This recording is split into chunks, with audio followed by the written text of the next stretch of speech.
नमस्कार, बहुत स्वागत आप सभी का और आपके साथ मैं हूं कीर्ति दीक्षित। तो चलिए फटाफट अंदाज में रुख करते हैं खबरों का। केंद्रीय गृह मंत्री अमित शाह के पश्चिम बंगाल दौरे का आज दूसरा दिन। अमित शाह आज कोलकाता में मतुआ समुदाय के पार्टी कार्यकर्ता के घर पर खाना खाएंगे। बता दें कि मतुआ समुदाय के लोग बांग्लादेश के शरणार्थी बनकर आए थे। बंगाल में इस समुदाय की आबादी 70 लाख से ज्यादा है। नीतीश कुमार ने चुनाव प्रचार के अंतिम दिन इमोशनल दांव खेला। नीतीश कुमार ने जनता के सामने ऐलान करते हुए कहा कि यह उनका आखिरी चुनाव है। तेजस्वी यादव ने नीतीश के इस ऐलान पर कहा कि हम ये लंबे समय से कह रहे हैं कि नीतीश कुमार जी पुराने पड़ गए हैं और वे बिहार को मैनेज नहीं कर पाएंगे। चिराग पासवान ने भी नीतीश कुमार के फैसले पर निशाना साधते हुए कहा, इस बार पिछले 5 साल का हिसाब नहीं दिया और आगे भी कह रहे हैं कि अगली बार भी हिसाब देने नहीं आएंगे। हरियाणा विधानसभा में प्राइवेट सेक्टर की नौकरियों में स्थानीय लोगों को 75% आरक्षण देने के प्रावधान का बिल पास किया गया। बिल में योग्य लोगों की कमी होने पर स्थानीय लोगों को प्रशिक्षण देने का भी प्रावधान। हरियाणा के उप मुख्यमंत्री दुष्यंत चौटाला ने इस विधेयक को विधानसभा में पेश किया। लव जिहाद के खिलाफ कानून लाने की बात पर केंद्रीय गृह मंत्री अमित शाह का कहना है कि राज्य कानून बनाने के लिए स्वतंत्र है, उन्हें संविधान के दायरे में कानून बनाना चाहिए। पूर्वी लद्दाख में तनातनी को लेकर आज चुशूल में कोर कमांडर स्तर की 8वीं दौर की बातचीत बैठक में सीमा विवाद के समाधान पर होनी है चर्चा। वार्ता के बीच देश के chief of defence staff general Bipin Rawat ने पड़ोसी देश को कड़ा संदेश दिया। उन्होंने कहा कि हम एलसी पर किसी भी तरह का बदलाव मंजूर नहीं करेंगे। चारा घोटाले के 4 अलग अलग मामलों में सजा काट रहे लालू यादव के खिलाफ दुमका कोषागार गबन के मामले में आज जमानत पर सुनवाई होगी। अगर लालू को इस मामले में भी जमानत मिल जाती है तो उनके जेल से बाहर आने का रास्ता साफ हो जाएगा। अब तक उन्हें 3 मामलों में जमानत मिल चुकी है। लखनऊ में सीएए एनआरसी के विरोध में प्रदर्शन करने वाले मौलाना सैफ अब्बास सहित 14 अन्य आरोपियों के पोस्टर सड़कों पर लगाए गए। इसी के साथ प्रदर्शनकारियों पर इनाम घोषित किया गया है। वहीं 8 प्रदर्शनकारियों को गैंगस्टर के मुकदमे में वांटेड घोषित किया गया। उत्तर प्रदेश के बड़े अपराधियों और माफियाओं के खिलाफ चलाए जा रहे ऑपरेशन के तहत भदोही के बाहुबली विधायक विजय मिश्रा के अल्लाहपुर इलाके में स्थित आलीशान बंगले को ध्वस्त किया गया। योगी सरकार ने दिवाली पर सरकारी कर्मचारियों के लिए बड़ा ऐलान करते हुए बोनस का 25% हिस्सा तुरंत नकद देने के लिए कहा, जबकि बाकी 75% हिस्सा पीएफ से जोड़ने के लिए कहा। इस संबंध में योगी सरकार ने वित्त विभाग को निर्देश भी दिए। सरकार के इस फैसले से 15 लाख राज्य कर्मचारी लाभान्वित होंगे। योगी सरकार ने किसानों के लिए मंडी शुल्क 2% से घटाकर 1% कर दिया है। सरकार के इस फैसले से लाखों किसानों को फायदा होगा। किसानों को अपना अनाज, फल, सब्जी बेचने पर ज्यादा मुनाफा होगा। राजस्थान में बाड़मेर रिफाइनरी परियोजना की मॉनिटरिंग को लेकर अशोक गहलोत ने बड़ा निर्णय लिया है। अब इस परियोजना की मॉनिटरिंग मुख्यमंत्री कार्यालय से करने का निर्णय लिया गया है। इसके साथ ही मुख्यमंत्री अशोक गहलोत ने साफ किया कि वह चाहते हैं कि बाड़मेर रिफाइनरी परियोजना का काम तय सीमा में पूरा हो। मध्य प्रदेश सरकार की ओर से देवी देवताओं की तस्वीर वाले पटाखों पर बैन लगाने के फैसले के बाद पटाखा व्यापारियों ने सरकार से नुकसान की भरपाई की मांग की। मध्य प्रदेश के मुख्यमंत्री शिवराज सिंह चौहान के ऐलान के साथ ही तय हो गया है कि इस दिवाली पर मध्य प्रदेश में देवी देवताओं की तस्वीर वाले लगे पटाखों को ना तो देख सकेंगे ना ही फोड़ सकेंगे। दरभंगा के हाया घाटा विधानसभा के निर्दलीय प्रत्याशी रविंद्रनाथ सिंह उर्फ चिंटू सिंह को देर रात अपराधियों ने गोली मार दी, जिसके बाद गंभीर हालत में उन्हें अस्पताल में भर्ती कराया गया। पुलवामा जिले के बेंज पामपोर इलाके में आतंकियों और सुरक्षा बलों के बीच मुठभेड़ में एक आतंकी ढेर हो गया, जबकि एक ने सुरक्षा बलों के सामने सरेंडर किया। आंध्र प्रदेश में 9वीं और 10वीं कक्षा के विद्यार्थियों के लिए 2 नवंबर को स्कूल पुनः खोले जाने को लेकर के बात की गई है। 2 दिन बाद करीब 262 छात्र और 160 शिक्षक कोरोना वायरस संक्रमित पाए गए। दिल्ली सरकार ने कोरोना के मद्देनजर सरकारी अस्पतालों में आईसीयू बेड और सामान्य बेड की संख्या और बढ़ाने का फैसला लिया है। इसके अलावा दिल्ली सरकार ने दिल्ली के 30 प्राइवेट अस्पतालों में कोरोना मरीजों के लिए आईसीयू बेड सुरक्षित करने के लिए भी सुप्रीम कोर्ट में एसएलपी दायर कर दी है। दिल्ली सरकार ने एक लक्ष्य निर्धारित करते हुए जांच का दायरा बढ़ाने का भी निर्णय लिया है। दिल्ली के सभी भीड़भाड़ वाले इलाकों और मार्केट एरिया में कोरोना जांच के लिए अभियान चलाया जाएगा। सुप्रीम कोर्ट ने केंद्र सरकार को कोविड-19 के संक्रमण से बचने के लिए डिसइंफेक्टेंट टनल में लोगों पर होने वाले रासायनिक छिड़काव पर प्रतिबंध लगाने के लिए कहा है। यूजीसी ने देश भर में विश्वविद्यालयों और कॉलेजों को फिर से खोलने का दिशा निर्देश को अधिसूचित कर दिया है। कोविड-19 महामारी के कारण शिक्षण संस्थान मार्च से ही बंद हैं। दिशा निर्देशों के अनुसार राज्य विश्वविद्यालयों, निजी विश्वविद्यालयों और कॉलेजों सहित अन्य सभी संस्थानों के लिए संबंधित राज्य सरकारों के फैसले के अनुसार कक्षाएं शुरू होंगी। सुप्रीम कोर्ट ने कहा कि घर के अंदर 4 दीवारों के बीच अनुसूचित जाति और जनजाति के व्यक्ति पर की गई आपत्तिजनक टिप्पणी अपराध नहीं होती। हिमाचल प्रदेश के चंबा में आज सुबह भूकंप के झटके महसूस किए। रिक्टर स्केल पर भूकंप की तीव्रता 2.9 रही। दिल्ली एनसीआर में बढ़ते वायु प्रदूषण के बीच एनजीटी ने पटाखों पर प्रतिबंध को लेकर सुनवाई पूरी कर ली है। इसका फैसला 9 नवंबर को एनजीटी की वेबसाइट पर अपलोड किया जाएगा। एनजीटी ने पटाखों को 7 नवंबर से 30 नवंबर के बीच बैन करने को लेकर अपना फैसला सुरक्षित रखते हुए कहा, जो भी राज्य इस मामले में अपनी रिपोर्ट दाखिल करना चाहते हैं वो आज शाम तक कर सकते हैं। दिल्ली के सभी 36 मॉनिटरिंग स्टेशनों पर वायु की गुणवत्ता गंभीर श्रेणी में दर्ज की गई है। दिल्ली से सटे पड़ोसी फरीदाबाद, गाजियाबाद, ग्रेटर नोएडा, गुरुग्राम और नोएडा में भी AQI का स्तर गंभीर दर्ज किया गया। पिछले 24 घंटे में औसत वायु गुणवत्ता सूचांक AQI 450 रिकॉर्ड किया गया, जो पिछले साल 30 दिसंबर के बाद से सबसे खराब स्तर था और तब ये AQI 446 था। राजधानी दिल्ली में वायु की गुणवत्ता पिछले साल दिसंबर से घटकर अब सबसे निचले स्तर पर आ गई है और प्रदूषण फैलाने के मामले में पराली का योगदान 42% है। केंद्रीय स्वास्थ्य मंत्रालय के आंकड़ों के अनुसार पिछले 24 घंटों में संक्रमण के 46,638 नए मामले सामने आए हैं। वहीं इस दौरान वायरस के कारण 677 मरीजों की मौत हुई है।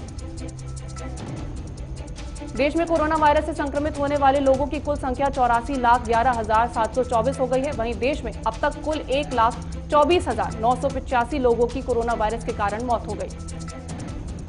जंडियाला गुरु में किसान यूनियनों ने कृषि कानूनों का विरोध किया और दिल्ली राष्ट्रीय राजमार्ग को बाधित कर जमकर नारेबाजी की।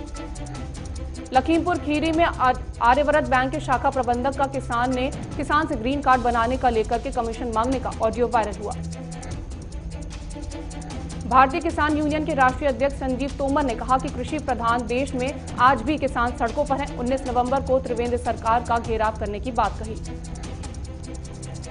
देहरादून में कांग्रेस ने महिलाओं के साथ हो रहे अत्याचारों को लेकर धरना दिया और सरकार पर महिला उत्पीड़न का आरोप लगाया। उत्तराखंड कांग्रेस प्रदेश अध्यक्ष प्रीतम सिंह ने कहा कि बीजेपी ने उत्तराखंड की जनता के साथ छल किया है। राज्य सरकार ने क्षेत्र में कोई विकास नहीं किया। उत्तराखंड में महाकुंभ की तैयारियां जोरों पर हैं। सीएमओ कार्यालय से कई डॉक्टरों की टीमों को कुंभ भेजा जाएगा और एम्बुलेंस भी भेजी जाएगी। गदरपुर के गांव में आंगनबाड़ी केंद्र में राशन बांटा गया। सामान की गुणवत्ता और मात्रा की जांच ग्राम प्रधान ने खुद की। सिरसा में किसानों ने कृषि कानूनों के खिलाफ सड़क पर जाम लगाया। तीनों कानूनों को रद्द नहीं करने पर 26 नवंबर को आंदोलन करने की चेतावनी दी। मुरादाबाद में घर के बाहर 17 घंटे धरना देने के बाद भी युवती को ससुराल में एंट्री नहीं मिली। अब मामला थाने पहुंचा। धारवाड़ में पूर्व मंत्री विनय कुलकर्णी और उनके भाई को सीबीआई ने हिरासत में ले लिया है। 2018 बीजेपी के जिला पंचायत सदस्य की हत्या की गई थी। फतेहपुर के एक जंगल में अधेड़ का शव मिलने से सनसनी फैल गई। पुलिस ने शव को कब्जे में लेकर पोस्टमार्टम के लिए भेज दिया। दंतेवाड़ा में छत्तीसगढ़ श्रमजीवी पत्रकार संघ ने अर्नब गोस्वामी की गिरफ्तारी के विरोध में पैदल रैली निकालकर नारेबाजी की और राज्यपाल के नाम ज्ञापन सौंपा। झज्जर के गांव में एक महिला ने जहर खाकर जान दे दी। पुलिस ने मौके पर पहुंच शव को चिता से उठाया और पोस्टमार्टम के लिए भेजा। नए नगर निगम सोलन के आयुक्त का कार्यभार 2010 के HS अधिकारी प्रशांत सिरकेक ने संभाल लिया है। कहा कि सोलन के विकास के लिए हर संभव प्रयास करेंगे। भटगांव थाना प्रभारी ने दीपावली को शांतिपूर्ण मनाने के लिए लोगों से राय ली और अवैध कारोबार में अंकुश लगाने में सहयोग देने की अपील की। बागपत में मस्जिद में हनुमान चालीसा पढ़ने की अनुमति देने वाले मौलाना को मस्जिद से हटाया गया। मौलाना ने बीजेपी नेता मनुपाल बंसल को मस्जिद में हनुमान चालीसा पढ़ने की अनुमति दी थी। कर्नाटक में स्कूल कॉलेज को खोलने के सरकार के फैसले का विरोध किया जा रहा है और स्कूल कॉलेज न खोलने की मांग की जा रही है। हरियाणा सीएम मनोहर लाल ने पुलिस भर्ती में ईडब्ल्यूएस श्रेणी के उम्मीदवार को आयु में 5 वर्ष की छूट देने की घोषणा की। केंद्रीय राज्य मंत्री अश्विनी चौबे ने कहा कि लोग एनडीए के पक्ष में मतदान कर रहे हैं, लोग एनडीए की सरकार बनाएंगे, जंगल राज को वापस नहीं लाएंगे। विधायक किरण चौधरी ने कहा कि विधानसभा अध्यक्ष ने उन्हें कई मुद्दे पर बोलने नहीं दिया। प्रदेश में घोटाले की भरमार है और सदन उस पर ध्यान नहीं देना चाहता।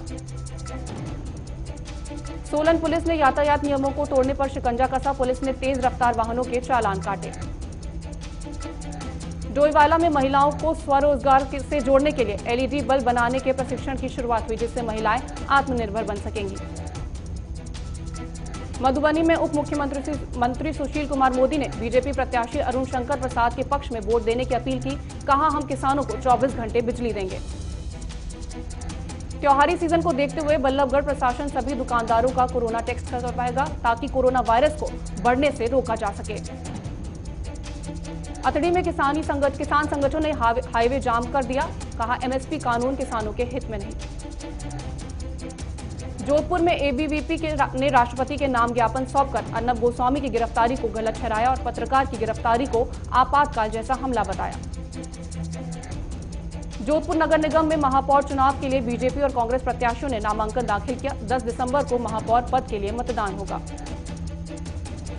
गिरिडीह में अर्नब गोस्वामी की गिरफ्तारी को लेकर बीजेपी जिला अध्यक्ष महादेव दुबे के नेतृत्व में मशाल जुलूस निकालकर विरोध प्रदर्शन किया गया। किश्तवाड़ में व्यापारियों ने ट्रैफिक जाम की समस्या को लेकर नाराजगी जाहिर की। कहा, जाम का असर उनके कारोबारों पर पड़ रहा है। उत्तराखंड में 17 नवंबर से सरकारी आवासीय स्कूल खुलेंगे। 10वीं एवं 12वीं के छात्र छात्राओं के लिए स्कूल खोले जाने को लेकर एसओपी जारी कर दी गई है। सेंसेक्स 41,500 के ऊपर और निफ्टी 12,180 के ऊपर कारोबार कर रहा है। बाजार की तेजी को मेटल और ऑटो शेयर लीड कर रहे हैं। आज भी पेट्रोल डीजल के दाम में कोई फेरबदल नहीं। पेट्रोल की कीमत 81.106 रुपए प्रति लीटर रही। डीजल की कीमत 70.46 रुपए प्रति लीटर रही। शेयर बाजार में 3 दिनों में लिस्टेड कंपनियों का मार्केट कैप 5,10,000 करोड़ बढ़ गया है। एचडीएफसी बैंक का एम कैप 7 लाख करोड़ रुपए पहुंच गया। व्हाट्सएप ने आज से देश में अपनी पेमेंट सर्विस शुरू कर दी है। कंपनी ने एक ब्लॉग स्पॉट के जरिए यह जानकारी दी। Jio Mart online grocery retail market में तेजी से पकड़ बना रही है। बिग बास्केट के साथ टाटा ग्रुप 50% हिस्सेदारी के लिए बातचीत कर रहा। रिलायंस इंडस्ट्रीज लिमिटेड ने एसएटी के आदेश को सुप्रीम कोर्ट में चुनौती देने का निर्णय लिया है। कंपनी ने कहा कि गलत काम नहीं किया है। सैमसंग इंडिया का कंज्यूमर इलेक्ट्रॉनिक कारोबार अक्टूबर में 32% बढ़ा। फेस्टिव सीजन का फायदा मिला। रिलायंस रिटेल में 2.04% सऊदी का पीआईएफ हिस्सेदारी खरीदेगा। 9,555 करोड़ रुपए का निवेश होगा। आईसीआईसीआई बैंक ने 18 से 35 साल की उम्र के ग्राहकों के लिए व्यापक बैंकिंग कार्यक्रम आईसीआईसीआई बैंक माइंड शुरू करने की घोषणा की है। कोरोना महामारी के कारण चालू वित्त वर्ष में आईसीआरए की रिपोर्ट के मुताबिक कमर्शियल व्हीकल के वॉल्यूम्स में 25 से 28% की गिरावट की आशंका है। दुनिया में कोरोना संक्रमितों का आंकड़ा 4,90,00,000 से ज्यादा का हो गया है। 3,49,64,120 मरीज ठीक हो चुके हैं। राष्ट्रपति ट्रंप ने मिशिगन और जॉर्जिया दोनों राज्यों में पोस्टल बैलेट की गिनती रोकने की मांग की थी, जिसे मिशिगन और जॉर्जिया के कोर्ट ने नहीं माना। डेलावेयर में बाइडेन ने कहा कि राजनीति कभी कभी गंदी हो जाती है। जब तक हर वोट की गिनती नहीं होती, तब तक धैर्य बनाए रखें। अमेरिका में राष्ट्रपति चुनाव के लिए बाइडेन ने कहा, कोई संदेह नहीं है, जब वोट की गिनती पूरी होगी तो विजेता हम ही घोषित होंगे। पाकिस्तानी सेना अपने ही किसानों से उगाही करती है। किसानों ने विरोध किया तो गोलियां चला दी। इस घटना में एक किसान घायल हो गया, जो अस्पताल में भर्ती है। अमेरिका में राष्ट्रपति चुनाव के साथ स्टेट लेवल इलेक्शन भी हुए। इसमें 12 से ज्यादा भारतीय मूल के उम्मीदवारों ने जीत दर्ज की। नेपाल की राष्ट्रपति विद्या देवी भंडारी ने भारतीय सेना प्रमुख नरवणे को नेपाल सेना ऑनररी जनरल की रैंक से सम्मानित किया। कोरोना संक्रमण बढ़ने के कारण ग्रीस ने पूरे देश में लॉकडाउन घोषित कर दिया है। ग्रीस में कोरोना संक्रमण की दूसरी लहर आ गई है। अगली यूएस कांग्रेस में महिलाओं की रिकॉर्ड संख्या दर्ज की गई है। अमेरिका में महिलाओं की राजनीतिक भागीदारी बढ़ेगी। चीन ने कोरोना महामारी को देखते हुए देशों के नागरिक के प्रवेश पर रोक लगा दी है। उनमें भारत के अलावा ब्रिटेन, फ्रांस, बेल्जियम और फिलीपींस भी शामिल हैं। अभिनेत्री कंगना के बंगले में तोड़फोड़ के दौरान एक सरकारी कर्मचारी को रोकने के कारण गिरफ्तार महिला मजदूर को जमानत मिल गई। 13 साल के इंतजार के बाद फिल्म इट्स माय लाइफ को रिलीज डेट मिल गई है। फिल्म 29 नवंबर को सीधे टीवी चैनल जी सिनेमा पर रिलीज होगी। गौहर खान ने हाल ही में सिंगर इस्माइल दरबार के बेटे जैद दरबार के साथ सगाई कर ली है। गौहर और जैद दोनों 25 दिसंबर को निकाह करेंगे। बैडमिंटन प्लेयर साइना नेहवाल ने अपनी बायोपिक का नया लुक शेयर किया है, जिसमें परिणीति चोपड़ा साइना का किरदार निभा रही हैं। अनुराग कश्यप पर रेप का आरोप लगाने वाली पायल घोष ने प्रधानमंत्री नरेंद्र मोदी और गृह मंत्री अमित शाह से न्याय की गुहार लगाई है। बोली, न्याय के लिए अभी भी इंतजार कर रही हूं। आज अबू धाबी में सनराइजर्स हैदराबाद और रॉयल चैलेंजर्स बेंगलुरु के बीच मैच है। प्लेऑफ में हैदराबाद ने अब तक 7 मैच खेले हैं। आज युवा खिलाड़ियों ने टीम इंडिया में एंट्री का दावा किया है। 3 ऑस्ट्रेलिया जाएंगे, वहीं 5 को अब भी इंतजार करना होगा। आतिशबाजी के साथ प्लेऑफ का आगाज हुआ। बुमराह एक सीजन में सबसे ज्यादा विकेट लेने वाले भारतीय बने हैं। मुंबई इंडियंस के ईशान किशन छक्के लगाने में टॉप पर हैं। वे इस सीजन के सबसे ज्यादा छक्के लगाने वाले बल्लेबाज बन गए। मुंबई इंडियंस लगातार दूसरी बार फाइनल में पहुंची। रोहित शर्मा की कप्तानी में टीम 5वां खिताब जीतने से एक कदम दूर है।